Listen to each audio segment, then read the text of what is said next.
Turning up back again with another vid, man. It's gonna be Cole Hastings. Cole Hastings, shout out Brody, go subscribe. And by the way, did a no jumper vid earlier. Go shout out no jumper, go subscribe to him too. But we're gonna watch a reaction to his. Humans are built different to push their limit. Are built. Humans are built to push the limits. Here's why you're lazy. We're gonna watch this. We're gonna get our say on it. We're gonna see if we agree with it. Which one most likely will.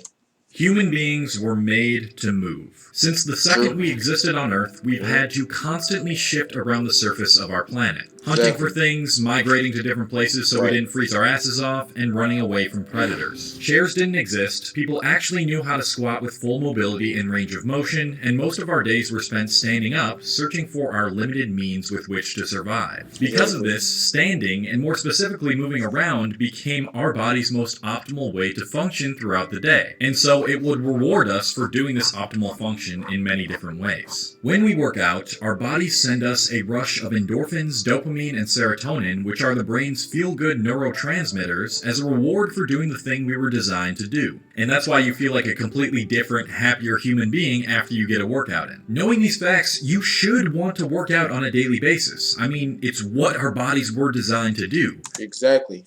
Like, working out, I'm telling you from experience, I worked out before more than once, a bunch of times. The shit feels good, you know what I'm saying? It feels good to know you're doing something good for your body. Like, why not do it if it feels good? You know what I'm saying? Like, this is feel good. You just heard them. Like, it's facts. Like, work out. It feels good. It's good for your body. Why not do things that are good for you? You know what I'm saying? Like, why just focus on shit that ain't good? You know what I'm saying? That don't make sense. So why don't you? Why is it that some days you feel super motivated to lift weights or run on the treadmill and push through the pain to get that brain chemical reward, and other days the thought of doing any sort of movement fills you with disgust? Then you start making up excuses as to why you can't do it, like, oh, my tummy hurts a little, guess I can't work out, or oh, the sun isn't out today, guess that's a sign I shouldn't work out, and then you really start to slack. I was the same way for the longest time, and I still sometimes am until this day, but I know that if I can just get some sort of exercise in that increases my heart rate, it makes that day infinitely better. So I decided to spend the past month exploring the most common strategies that have been shown to get humans to want to exercise on a more regular basis. And through some external and internal research and experimentation, I've started to have far more motivation and energy to work out, and I'm much more consistent with my lifting routine because of it. What it really boiled down to was 4 reasons. 2 related to doing something physical, and 2 related to doing something mental. But all of them are structured around building the momentum needed to make doing the daily exercise almost effortless, and removing the barriers that keep you from exercising consistently. You're going to be surprised with what I found to work. And no, it does not involve you pounding 8 cups of coffee or other sources of caffeine before your workout, or just telling. I don't recommend nobody drink coffee when they wake up. Like, they say coffee good for you in certain aspects. But overall, this shit ain't good for you, bro. You don't need caffeine, bro. If you feel like you need to wake up and drink coffee to get your get that energy going in, like if you feel like you need to drink coffee to get that shit going, then you don't need to be drinking that shit. Like you gotta think about it. This shit, like, yeah, we have evolved in time, but this is shit, bro. That back in years ago, like centuries ago, did not exist, bro. We don't need shit like this. You know what I'm saying? Like how when you work out, they be like, "I take these supplements." You don't need these supplements. You can work out normally. Your body will naturally do everything for you if you just take care. If you take care of your body, bro, I'm telling you right now, you take care of your body's gonna do everything naturally for you without any supplement, without thinking you have to spend money on this and that. You don't have to do none of that shit. Your body's gonna give you all that. Only time you should be doing that shit if your body ain't able to, like if you're born some type of condition, but the doctor say, hey, you can take this and it should get you up, then that's the only time you should be taking. But overall, if you perfect, you're fine human being, like I'm healthy, so I don't need to go out there and go buy all that shit. Bro, I'm good, bro.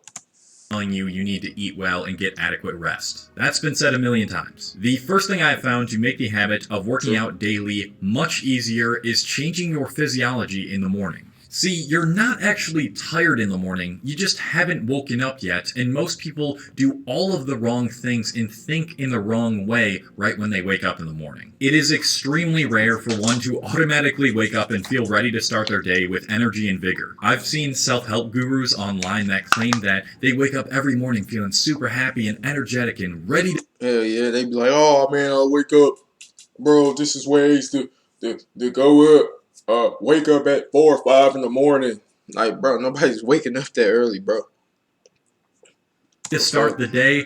I just don't believe that. Like, I cannot fathom that. You've literally just woken up from a comatose state, having not eaten or drinking anything for, hopefully, 8 hours. So of course you're gonna feel tired. But when most people, including my past self, wake up in the morning, they tell themselves stuff like, oh, I'm so tired, I must have slept awfully, it's going to be such a tough day, and that type of mindset just spills into the rest of their day. Now, maybe you truly did not get a good night's sleep, but even if you didn't, just give how you feel for the first hour or two of your day absolutely zero judgment. Do not judge how you feel for the first hour or two of your day. Then you can truly determine if this day is going to be tougher than others energy-wise. And even then, it's still possible to get out of that tired slump with exercise. But to get yourself to exercise, maybe you just need a physiological trigger in the morning that makes you realize that you're not actually tired. And for me, that was doing a very light 10-minute mobility and flexibility exercise routine. If you've been with me for the past few months, you'll know that I went through a huge mental breakdown in January due to stress and overworking and took a break from YouTube. And I outlined the solutions that got me out of that slump, one of which was yoga. But every day I do an even more simplified version of a typical yoga practice. Right when I get up, after drinking about a liter of water, I'll roll myself out using a foam roller and do some exercises that help to flex my spine, shoulders, hamstrings, and most importantly,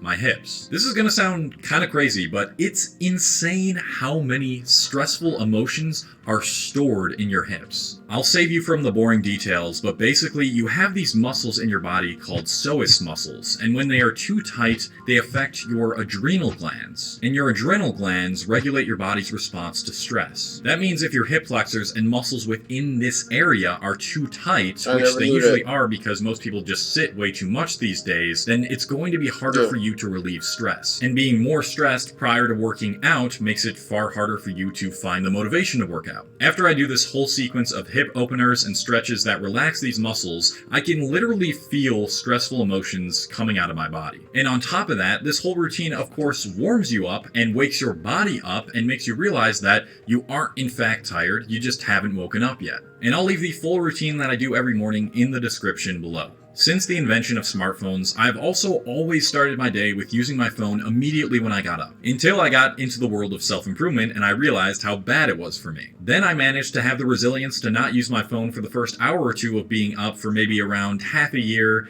and then I fell off the wagon for a long time. I gotta say, falling off the wagon is such a huge blessing in disguise because it really makes you appreciate and see just how effective those things that you're slacking on are. And this is the second physical related thing to help you work out more consistently, which is to just not use any sort of electronics as much as possible before your workout. The reason not using your phone or any other sort of electronic upon waking up is so effective at getting you to work out and being motivated to work out is due to a neurotransmitter that we talked about earlier, which is dopamine.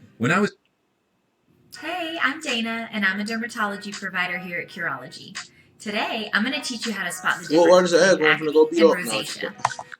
I was doing research for this video, I came across a guy I had seen in my YouTube recommended feed a few times, which was the neuroscientist Andrew Huberman. He has a really amazing 2-hour-long podcast on YouTube for free, all about dopamine and how to use it as a source for long-term motivation instead of having it unnaturally spike every time you instantly gratify yourself. There's a bunch of great information and points he made, but there was one sentence in that podcast that stood out to me the most. Don't spike dopamine prior to engaging in effort, and don't spike dopamine after engaging in effort. Learn to spike dopamine from effort itself. So how does this relate to using your phone first thing in the morning? Well, that is a massive source of unnatural dopamine before you engage in the activity you want to participate in. Dopamine is the motivator chemical, and what you are essentially doing by choosing to use an instant gratification device that can fit in your pocket first thing in the morning is you're draining your limited amount of motivation you have daily. And it made so much sense because every time before the gym, when I used my phone way too much,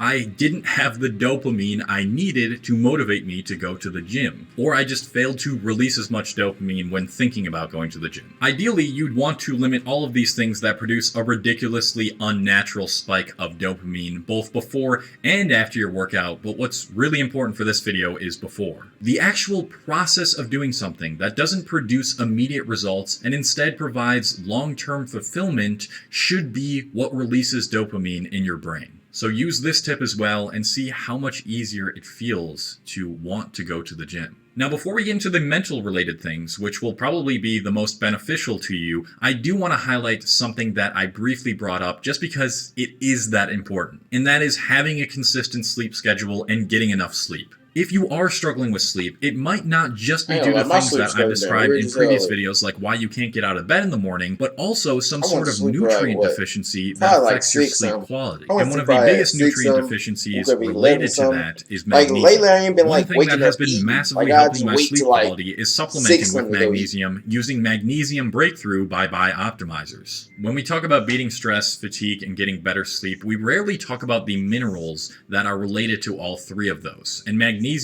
is one of the biggest ones to that. There are many magnesium supplements out there, but the reason that I recommend Magnesium Breakthrough is because it blends all 7 essential forms of magnesium into one effective supplement. A lot of these magnesium supplements that you see on the market are very sus, and they fail because they use synthetics or preservatives in them. And I haven't seen any other magnesium supplement that blends all of these 7 essential forms of magnesium. And when you get all 7 critical forms of magnesium, this affects your mood, your sleep, your stress quality, and also it can affect your testosterone levels. Yes, this has been shown. So I think I've been taking Magnesium Breakthrough for a few months now, and ever since I have, I just feel like much more relaxed during the night, because that's when they suggest you take it, and magnesium as a mineral actually works as a muscle relaxer, and that's why it helps with your stress as well and getting you to go to bed. But yeah, I have felt like my sleep quality has improved quite a bit since I've been taking it. So if you are interested in getting Magnesium Breakthrough, then you can go to magnesiumbreakthrough.com/Cole, or you can use my coupon code like the smoothest COLE10, ad. and that'll get you 10% the smoothest off your sponsor order. up in there. To find that link, it's in the description, or you can check out the pinned comment. Thank you to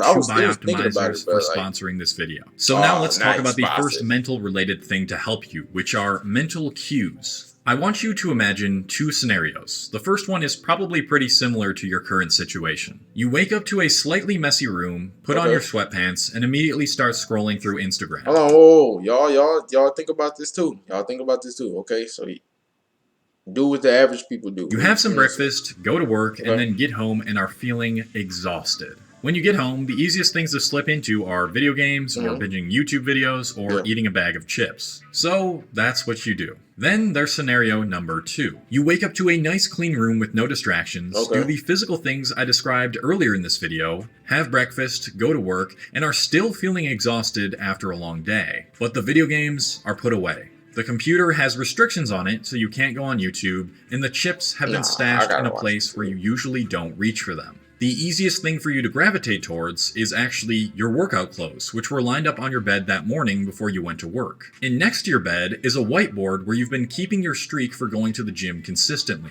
In this scenario, this person has the right mental cues. What the second person has done is... I feel like scheduling shit and like doing shit can really help, like in general, because like you just saying, hey, tomorrow I'm gonna go to the gym, bro.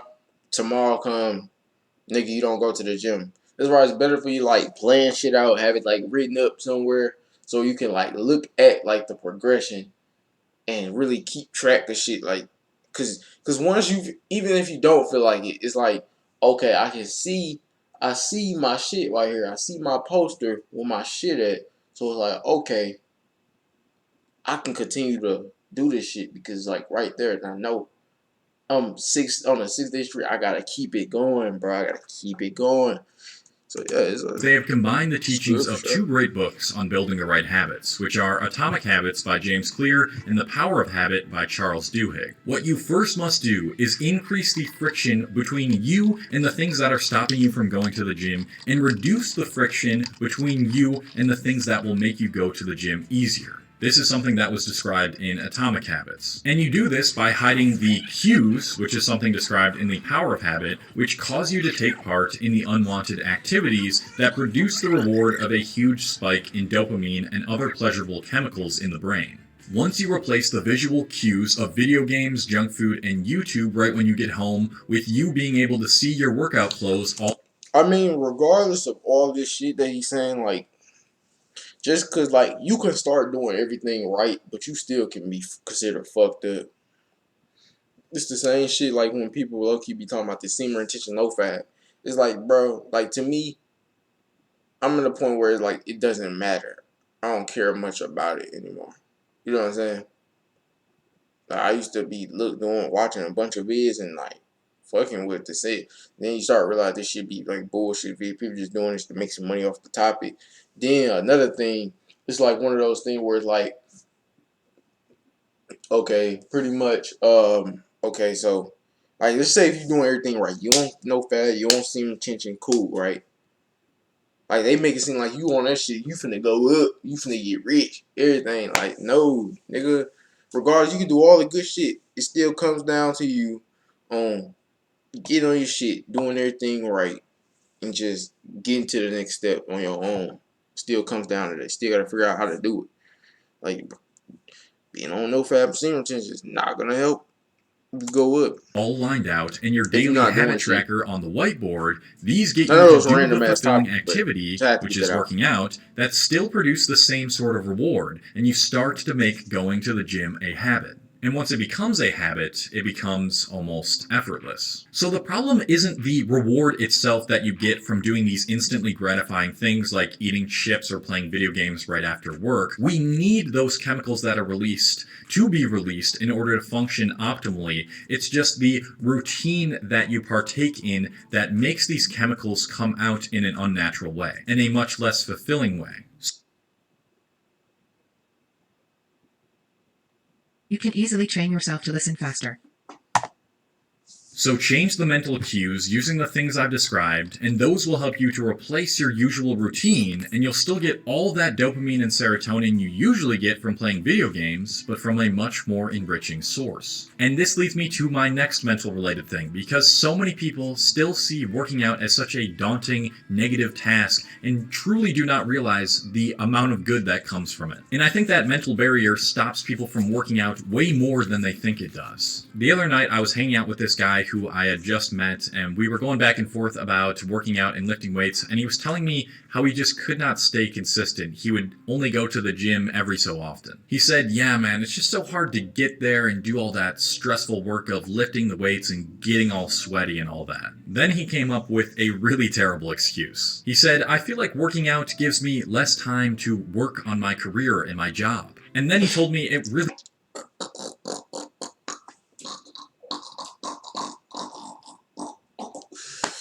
Oh my god, bruh. Do not be like that dude. Whoever the fuck that dude was, bro, do not be like him, bro. He just a lazy. He pretty much he just don't want to tell us he's lazy. I feel like working out. I gotta go. That shit was funny as hell. I feel like working out just taking up too much time a day to focus on my shit is. Like, what is you even doing? Working out gives me less time to work on my career and my job. And then he told me it really wasn't motivating at all to see almost no progress in several months. So I immediately stopped. You don't even go consistently. Of course, you're not gonna see no fucking progress. Imagine going to the gym once a month and doing that probably for like 3 to 5 months, and then then after that time go away. Then you be like, bro, fuck the gym, bro. It gave you no progress, nigga. You only went once or twice a month for like 3 to 5 months. Of course, stopped him and I told him, that is absolutely false, dude. Everything you just said. Firstly, spending 1 hour doing some sort of exercise daily will allow you to have far more energy to do your work because your brain will be functioning at such a higher level. Secondly, you are looking at the results from a very one-dimensional point of view. Instead of just focusing on the strength or physique progress, which are, of course, important, start to measure other forms of feedback that aren't visual. How much more energy do you have throughout the day? How much better is your digestion? How much happier do you feel? How much longer are you able to work at your job without getting tired? All of these are just as important feedback as your body changing in some physical way, and they usually happen more immediately than those physical changes. And yet most people choose not to pay attention to them because they're not the cooler, more outwardly admirable parts of working out. But those things that I just listed off are the things that really make going to the gym or working out consistently worth it in the end. Instead of saying, oh great, I have to work out today, say, oh awesome, I get to work out today. And already that mental shift produces a much more positive reaction, which will cause the physical reaction that you need to get your ass up and go to the gym or do your workout at home.